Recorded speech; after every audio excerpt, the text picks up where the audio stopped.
Untuk soalan tutorial nombor 5. Okey. Soalan suruh kita calculate KP dan juga KC. Vapor pressure telah diberikan dalam soalan ni. Okey, so sekarang ingat kita dalam penulisan KC dan juga KP, kita hanya ambil fasa gas dan juga aqueous sahaja. Kalau fasa liquid dengan fasa solid, kita abaikan dia ya. So sekarang saya tulis dulu formula KP. KP sama juga dengan PH2O. PH2O yang fasa gas saja. So reaktan kita disebabkan oleh reaktan kita dalam fasa liquid, so kita tak payah tulis per reaktan. So jadi nilai KP, vapor pressure of H2O telah diberikan. Ini adalah vapor pressure of water.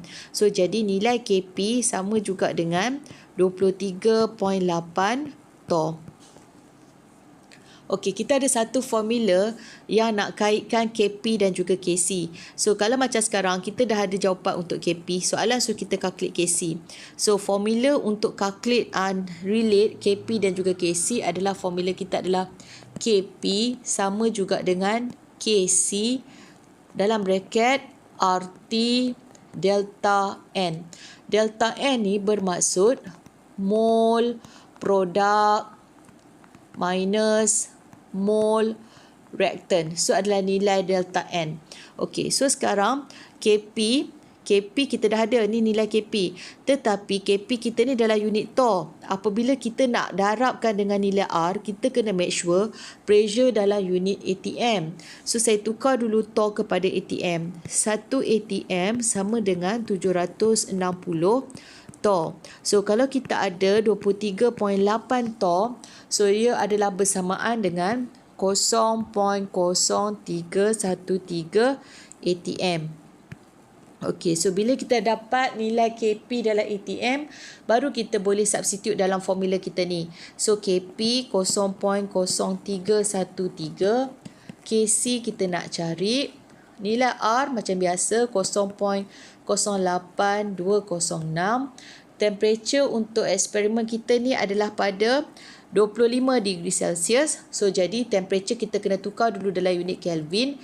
Jadi 25, temperature kita sama dengan 25 campur dengan 273. So dapat 298 Kelvin.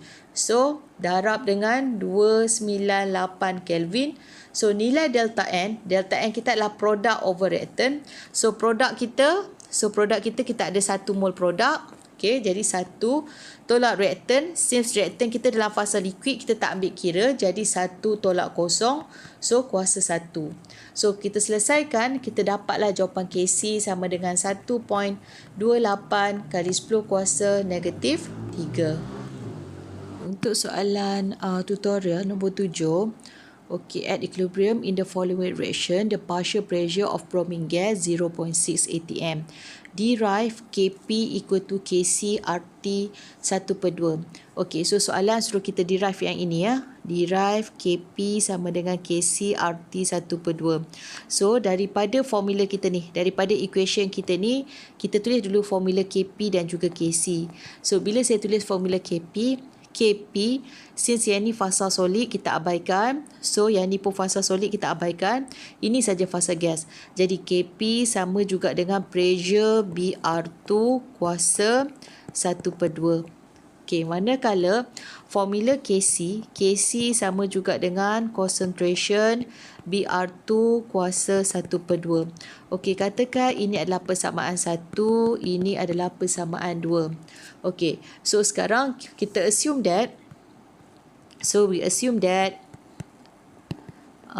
bromine behave ideally. So kalaulah bromine behave ideally, so dia akan mematuhi formula PV equal to nRT. So dia akan mematuhi formula PV equal to nRT. So jadi kalau saya guna formula bagi betul, saya gantikan P itu sama dengan pressure BR2, V BR2. Okay, kita ada volume BR2, bilangan mol BR2, RT. So, lebih spesifik lah. Kita nak lebih spesifik. Okay, so sekarang, apa yang kita boleh buat kat sini? PBR2 sama juga dengan mol BR2 over V BR2. So bracket RT. So kalau kita ingat mole over volume, ini bermaksud ini adalah concentration. So jadi PBR2 sama juga dengan concentration BR2 RT. So katakan ini adalah persamaan yang ketiga.